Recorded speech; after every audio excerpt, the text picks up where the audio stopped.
Hi everyone. सो आज हम बात करेंगे कि अपना पहला शेयर कैसे चुने, कैसे खरीदे।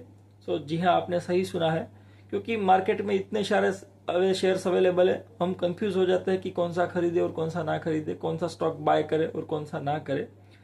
सबसे पहले सिंपल तरीका मैं शुरू करता हूँ। अगर आपको कुछ भी आइडिया नहीं है शेयर बाजार के बारे में, कुछ भी नहीं पता है स्टॉक के बारे में, क्या मूवमेंट होती है, क्या उसका प्राइस एक्शन होता है, कुछ टेक्निकल, कुछ फंडामेंटल, कुछ फाइनेंशियल, आपको कुछ भी नहीं पता है, फिर भी आप अच्छे से सिलेक्ट कर पाओगे कि हमको कौन से शेयर में इन्वेस्ट करना है। आप सिंपली वही स्टॉक में इन्वेस्ट करो जो आप खुद कंज्यूम करते हो। अभी आप सोचोगे कि हम तो स्टॉक पता ही नहीं है, कैसे हम कंज्यूम करते हैं। तो आप देखो अपनी आजू बाजू में, अगर आपका बैंक अकाउंट से शुरू करते हैं, सुबह से, चलिए सुबह से शुरू करते हैं। अगर सुबह आप उठते हो, सुबह आप ब्रश करते हो, तो ब्रश वो कौन सा यूज करते हो? डाबर का करते हो? टूथपेस्ट उसमें कोलगेट की आती है। अगर आप डाबर का करते हो तो सिंपली डाबर का स्टॉक लो, क्योंकि वो इतनी सारी अच्छी कंपनी है, तभी इतने सारे लोगों को वो सर्विस दे पा रही है। सो आप डाबर का भी ले सकते हो। कोलगेट का टूथपेस्ट यूज करते हो तो कोलगेट का यूज कर सकते हो, तो कोलगेट का भी स्टॉक आप ले सकते हो। वो सारे सेफेस्ट एंड ग्रेटेस्ट एवर कंपनियां हैं जो पूरे पिछले 40 साल से 50 साल से रूल कर रही है मार्केट को। तो उस स्टॉक में अगर आप पैसा लगाओगे तो आपका पैसा कहीं पे जाएगा नहीं, अगर आपका पैसा सेफ रहेगा। दूसरा कि अगर आप शैम्पू कर रहे हो तो शैम्पू आप देखो कौन सा कर रहे हो, हेड एंड शोल्डर्स का कर रहे हो, पेंटिन का कर रहे हो, तो वो सारा प्रॉक्टर एंड गैम्बल बनाता है, तो वो भी आप यूज कर सकते हो। अगर आपको सर्दी जुकाम खांसी हो जाती है तो उसमें आप विक्स की गोली लेते हो, तो Vicks again Procter and Gamble बनाता है, तो आप P&G का शेयर ले सकते हो। आपको सभी रिवर्स करना है, आप सभी कंज्यूम करते हो लेकिन उसका शेयर आपको लेना नहीं। शेयर आपने किसी कंपनी का नाम भी नहीं सुना, किसी फ्रेंड ने बता दिया, किसी दोस्त ने बताया, तो शेयर आप वो ले लेते हो, लेकिन कंज्यूम आप दूसरी प्रोडक्ट करते हो। तो ऐसा तो होने वाला नहीं। जो दिखता नहीं वो बिकता भी नहीं है, और जो दिखेगा वो भी बिकेगा, वो जनरल सी रूल है। अगर जो कंपनियां अच्छी है, जो इतनी सर्विस दे पा रही है, इतनी प्रोडक्ट्स उनके मार्केट में अवेलेबल है, उस कंपनी को आसानी से कुछ नहीं होता। उसके पास प्राइसिंग पावर होता है, वो मार्केट में अपनी पोजीशन बनाना जानती है। वही कंपनी के शेयर आपको लेने हैं।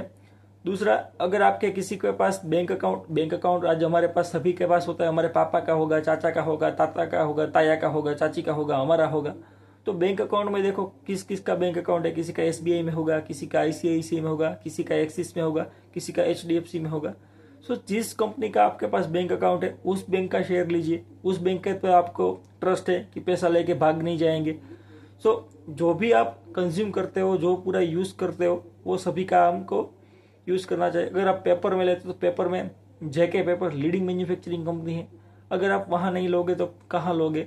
दूसरे भी सेम अलग अलग सेक्टर कहीं अवेलेबल है जो कम को इन्वेस्ट करना चाहिए। अगर आप शूज पहनते हो तो शूज कौन से पहनते हो? बाटा की पहनते होगे या रिलैक्सो की पहनते होगे। अगर आपको शूज उनकी पहननी है तो आपको शेयर लेने में उनका क्या दिक्कत है? सिंपली आप उनके शेयर्स ले सकते हो। यह हो गई पहली बात कि कौन सा शेयर ले। अभी दूसरी बात आती है कि वो कब ले, क्योंकि ये बहुत सारी अच्छी अच्छी कंपनियां हैं, ये निफ्टी 50 का पार्ट है। ये कंपनियां भी अपने लाइफ टाइम हाई से नीचे आ सकती है। जब भी ये कंपनी अपने लाइफ टाइम हाई से या 52 वीक हाई से 30 या 40% नीचे आए तो वो बेस्ट मौका होता है इन कंपनी में इन्वेस्ट करने का। सबसे पहले उनका कारण जानिए कि क्यों ये नीचे आई है। ये नीचे आएगी लेकिन नीचे रहेगी नहीं, वापिस से भाग कर अपने 52 वीक लो पे हाई पे चली जाएगी। और जब ये 52 वीक हाई पे चली जाती है तब हम वहां पे उनको सेल करेंगे। हमारा 30 to 35% या फिर 20% पैसा बन जाएगा। तो यह आसान से शॉर्ट तरीका है पैसा आपको बनाने का। आपको 1 साल 2 साल होल्डिंग में लग सकता है, लेकिन 1 साल और 2 साल के होल्डिंग में भी अगर आपका 30 या 40% पैसा बनता है तो ये बहुत ही अच्छा रिटर्न है।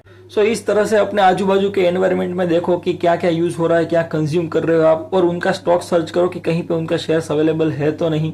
अगर उनका स्टॉक्स अवेलेबल है, वो जनरल सी बड़ी ब्रांड है, तो इस तरह से आप अपना पहला स्टॉक चुन सकते हो।